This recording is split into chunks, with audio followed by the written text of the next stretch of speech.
Hello and welcome back, everybody. Today I want to talk about something that has to do with My Hero Academia's story. And the reason why I'm making this video now in particular is because of something my friend uploaded, which I definitely don't agree with. Now, I want to make clear that I'm not attacking my friend or anything. I'm simply disagreeing with the topic that he has been uploading, so to speak. Like, the point he's trying to make, I definitely oppose it. Now, what he said in this video is that essentially the fact that My Hero Academia revolves around Deku saying this is how I became the world's greatest hero, that ruins the story because you know how it is going to end. Now, I want to make this video because I want to really explain why I think this is absolutely not the case. So I'm gonna use Naruto, I'm gonna use One Piece, and maybe some other series too to really compare this. Looking at My Hero Academia, Deku says this is how I became the greatest hero of all time, right? He supposedly will be the best hero that's ever lived by the time the series ends. Now, in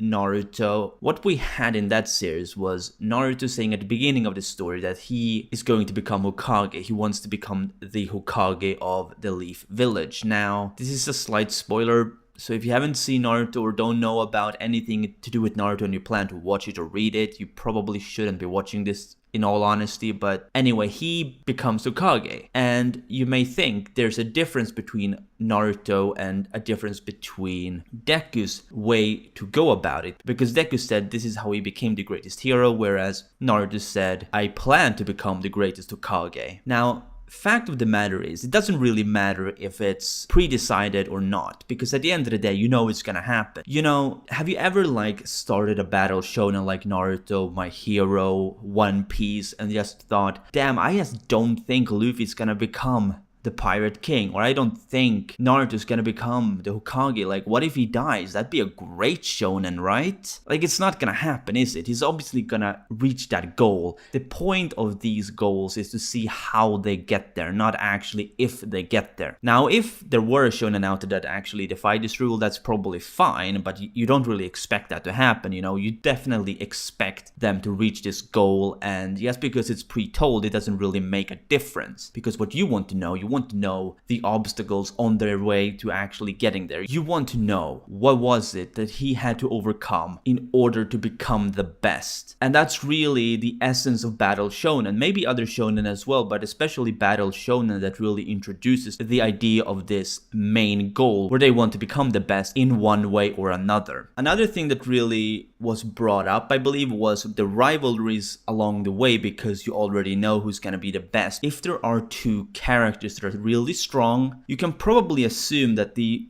other one is going to be the strongest at the beginning of the story, because that's usually how it is. Just look at My Hero Academia, just look at, you know, I guess you could say Black Clover as well, because definitely seems to be a lot stronger than us at the beginning of the story. But somehow the main character is going to become stronger at the end of the series. That's just how it is. Just look at Dragon Ball, you know, Vegeta was definitely the strongest at the beginning of the series. Goku only became stronger once he had enough training and learned how to increase his power, and at that point Vegeta started to lag behind. And yeah, you know, he's always been just one step behind, essentially. The rivalry there is obviously Vegeta trying to catch up to reach a level above Goku, but it just never seems to happen. At least not for a long enough period until Goku then overcomes Vegeta's power once again. And this is exactly what I mean. Like, the main character is going to be the best at the end. That's just how it is.